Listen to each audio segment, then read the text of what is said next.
Bonjour, c'est Benoît et aujourd'hui je vais te parler de vêtements qui ne me passionnent plus.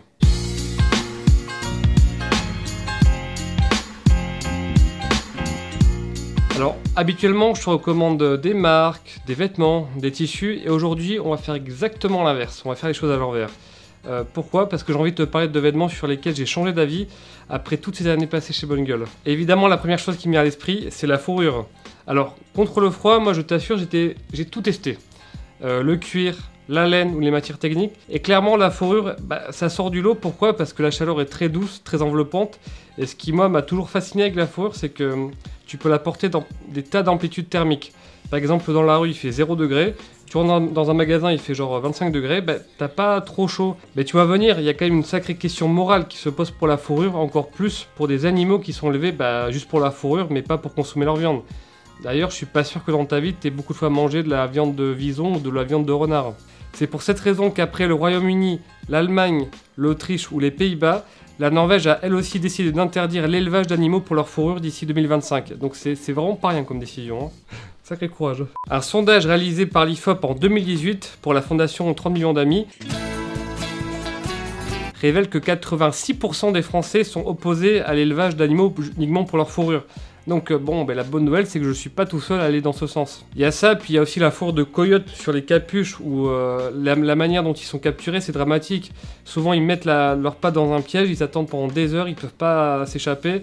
Ils meurent dans le froid ou ils meurent simplement achevés d'une balle dans la tête et ça c'est pas du tout quelque chose que j'ai envie de conseiller dans Bonne Gueule. Donc aujourd'hui, alors je te l'avoue, même si j'ai aimé porter cette matière, franchement, je conseillerais plus d'acheter de la fourrure. Bon, après, chacun fait ce qu'il veut, mais au moins, tu as mon avis sur la question. Et honnêtement, si t'as pas des garanties en béton sur les conditions d'élevage de ces animaux ou de la manière dont ils ont été piégés, en vrai, le fais pas. Vraiment, le fais pas. Et est-ce que même avec toutes ces garanties, moi, personnellement, je serais prêt à racheter de la fourrure? Franchement, non. Alors, je vais être honnête avec toi, il y a une exception pour laquelle je n'arrive pas à trancher, c'est la fourrure d'Aurilag. L'Aurilag, qu'est-ce que c'est? C'est un lapin donc, qui a été créé par des croisements génétiques, qui est réputé pour avoir la meilleure viande de lapin, c'est celle qui est sur les tables des grands chefs, et surtout la fourrure la plus douce au monde. Donc pour obtenir cette viande excellente et cette fourrure absolument exceptionnelle, il faut que ce lapin soit élevé dans les meilleures conditions possibles, donc des légumes coupés à manger, de la place dans sa cage, ou de la musique classique toute la journée.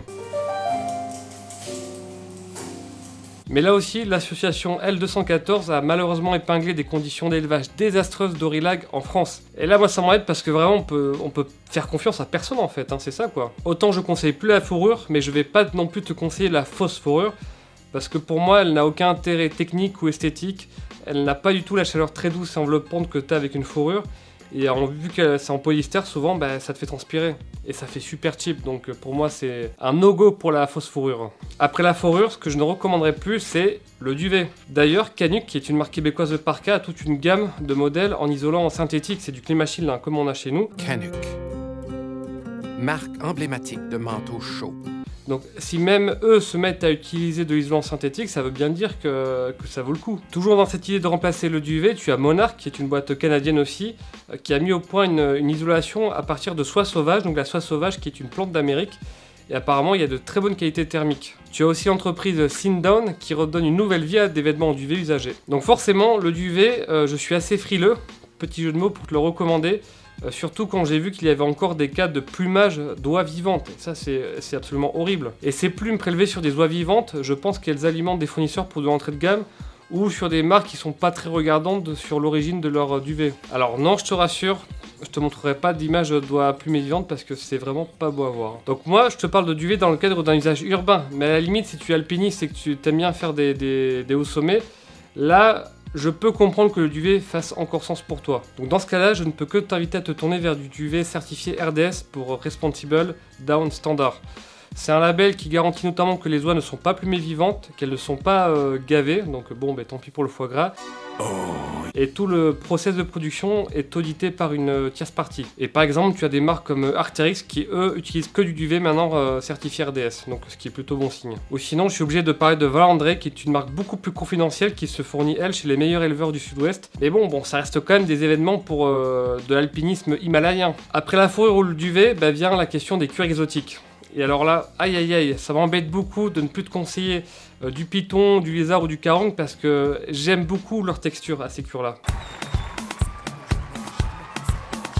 Bon, je dis ça, mais c'est pas non plus comme si sur Bonne Gueule je t'avais conseillé à outrance de prendre des choses en croco ou en alligator, hein, donc tranquille. Alors justement, entre les élevages de crocodiles qui sont épinglés pour les conditions d'abattage et d'élevage qui sont désastreuses, ou pour la chasse aux reptiles dont certains sont menacés, c'est compliqué de te conseiller tout ça. Si vraiment je voulais m'acheter un portefeuille en python, la seule marque où j'irais, ça serait chez Aicea, qui veut dire vent en basque. Pourquoi? Parce que c'est une marque dont tous les cuirs exotiques ont le certificat CITES, qui garantit un minimum de traçabilité. Et en plus, le créateur, il est super cool et accessible, et il a une très longue expérience dans le sourcing de peaux exotiques. Mais l'innovation existe, je pense toujours au Pays Basque, à la maroquinerie Banca, qui à la base, eux, c'est un élevage de truites, qui apparemment fournissait les meilleures truites pour les femmes gourmets. Et ils ont réussi à valoriser les peaux pour en faire de la petite maroquinerie, et le résultat est super sympa. Et j'espère d'ailleurs très rapidement me rendre sur place pour voir ce qu'il en est réellement. Si, mais avant la peau il l'a jetée quoi, tu vois. Maintenant elle sert à faire de la petite maroquinerie. Dans le même genre, en Australie tu as le crapaud buffle qui est considéré comme un sacré nuisible parce qu'il déséquilibre des écosystèmes entiers, il prolifère, enfin bref c'est le bordel avec ce crapaud. Get him son! Get him son! Get him son!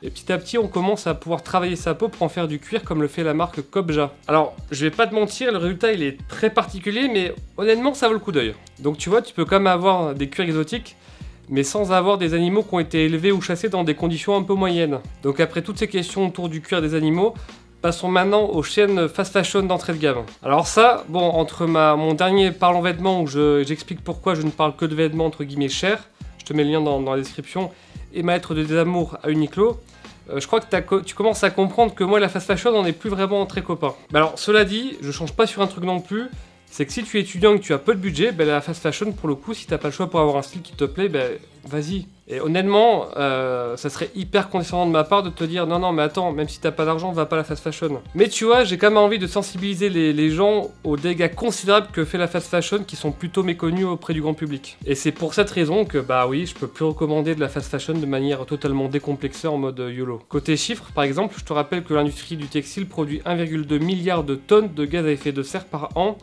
selon le rapport de la fondation Ellen MacArthur.